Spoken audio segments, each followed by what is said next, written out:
Magandang araw mga kabanat, umpisa na naman ang ating umaga na nga at medyo inaantok-antok pa ako at papikit-pikit pang nalalaman. Kaya hoy, bumangon ka dyan at madilim pa nga, ayan at pahikab-hikab pa ang mokong at bumangon na nga.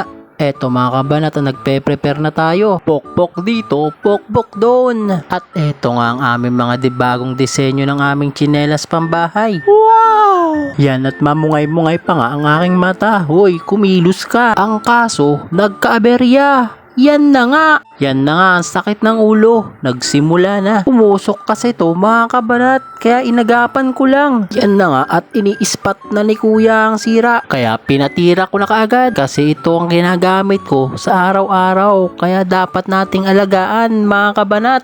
Yung ang aga ko gumising para dumayo ng tinda. Yung pala para magpagawa ng kabayo.